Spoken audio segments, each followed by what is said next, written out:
For teenagers, depression, stress, and other influences on their mental and behavioral health have always been a part of consideration of overall health and wellness. So, how can we support the mental and behavioral health of teenagers? Let's find out with Dr. Sydney Sawyer, a pediatrician at Marin Health. This is the Healing Podcast from Marin Health. I'm Bill Klaproth. Dr. Sawyer, always a pleasure to talk with you. Thank you so much for your time. So we are going through unprecedented times here dealing with the COVID-19 crisis. When it comes to the mental health of our teenagers, what are you seeing in dealing with the external and personal challenges that this is presenting? Thanks for having me, Bill. Starting out with what you mentioned, we really need to acknowledge that these are extraordinary times for all of us. And they're in particular impacting teens because they are not doing what they're supposed to be doing developmentally. Teens, while they're not a monolithic group, one of the things that they're supposed to be working on is their autonomy and independence. Typically, that means more time out of the house, more time with peers, learning about themselves and their identity and establishing that in the world. And unfortunately, our pandemic and the shelter in place has really taken away a lot of that freedom and the ability for kids to work on developing their own independence and sense of autonomy. Right. And all of that is upended right now. So, what are the signs and symptoms that parents should look for in assessing if mental health issues are surfacing or maybe even getting worse in their teenage child? So, I think first and foremost, we have to recognize that this is a time where kids are suffering a lot of loss, and this may be a time when they're suffering more loss than they have ever faced in their lives. It could be loss of milestones like graduation or moving on ceremonies, proms and celebrations, a summer before college, or even just anticipating summer plans as we move into the summer. They're not going to be doing things like playing sports or going to the beach with friends, so that there are losses involved. There may be more profound losses, family and friends who have been affected by COVID directly and have been sick or even passed away. I think there's also, in addition to the loss, the piece of anxiety about the future, which is unknown. And as adults, we like to reassure kids, but the reality is we can't predict exactly how and when we're going to emerge from this pandemic. And so there's a lot of anxiety going on as well. And those are normal responses to grieve loss and to have some worries about the future. I think that the question then becomes, where do you see the line between experiencing those negative emotions and when it becomes a bigger problem? So, what are the warning signs that this has become a bigger problem? Well, I think a lot of it has to do with knowing your kid and seeing a dramatic shift between how they were doing before the pandemic and maybe new symptoms that have arisen. It really depends on a few factors. Some of it has to do with basic temperament, how they've handled challenges in the past, home conditions, what are their relationships with family like, pre-existing stressors or mental health issues.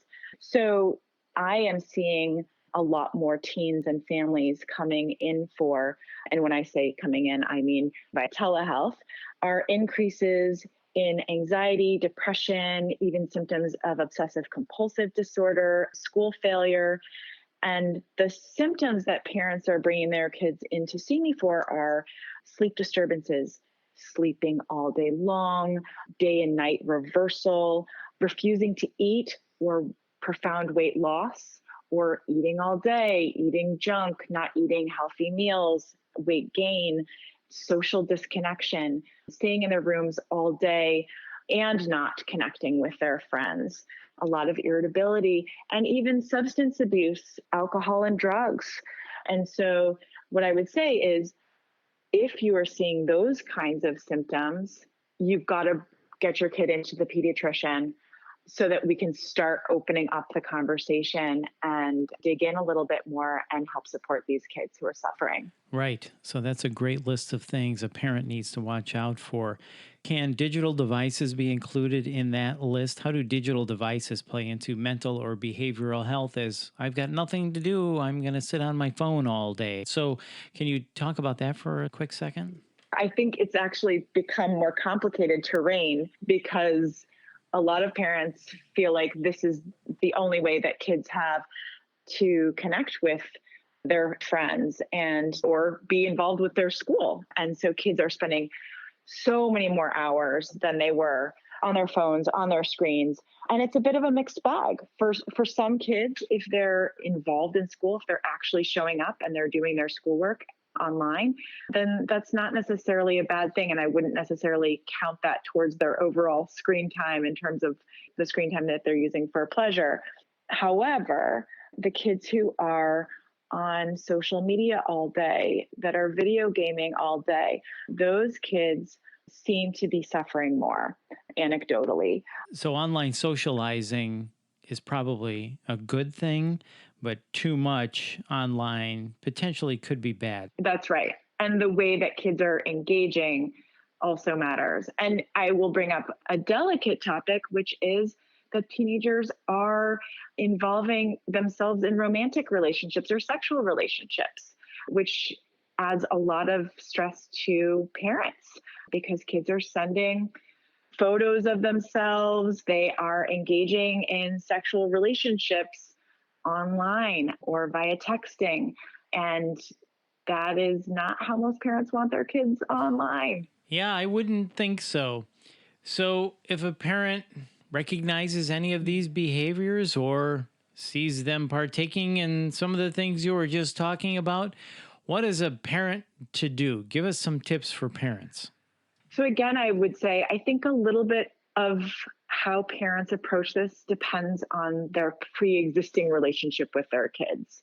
If they've had a pretty connected relationship, I really promote parents sitting down and empathizing with respect and starting with empathy, acknowledging how hard all of this is, the losses of the anxiety, the fear of the unknown, not glossing over the reality of our circumstances and being reassuring where you can. I think that coming to teenagers from a respectful place and from a really honest place, you're going to get a respectful response.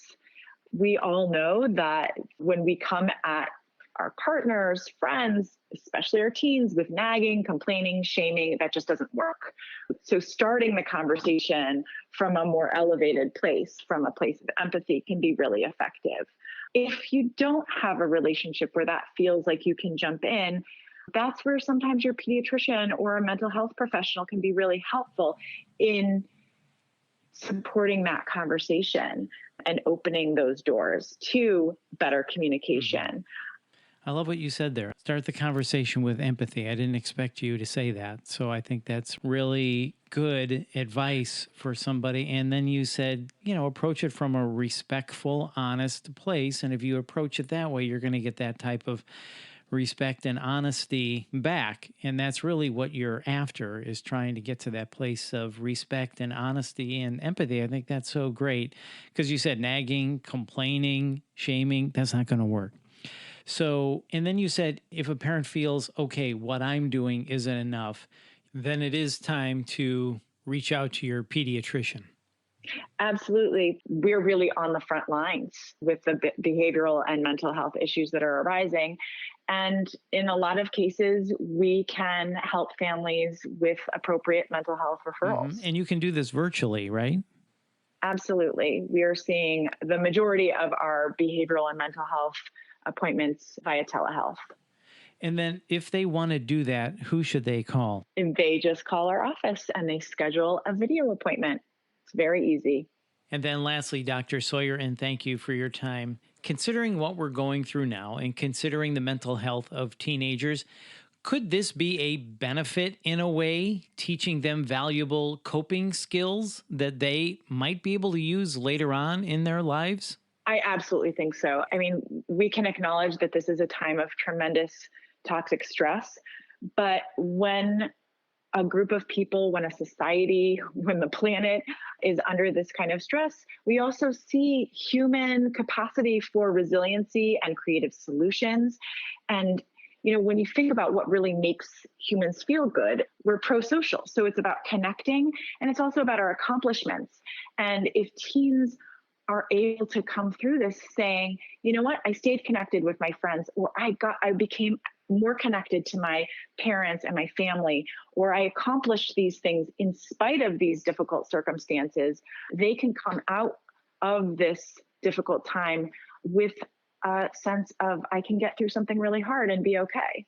And I think that's an incredible lesson that I hope a lot of our kids will come out of this with. That is an incredible lesson, and that would be a great skill to learn and a benefit out of all this craziness we're going through. And you just dropped another great line on us. I love how you said, we humans are pro-social. That's so good. I love that. Thank you. Thank you. That is a great line. Everybody tweet that out right now. That's so good. Dr. Sawyer, I always love talking with you. Always very informative. And thank you so much for your time. We appreciate it. Likewise, Bill. Thank you so much. I really appreciate it. That's Dr. Sydney Sawyer. And for more information, please visit mymarinhealth.org. And if you found this podcast helpful, please share it on your social channels and check out the full podcast library for topics of interest to you. This is the Healing Podcast brought to you by Marin Health. I'm Bill Klaproth. Thanks for listening.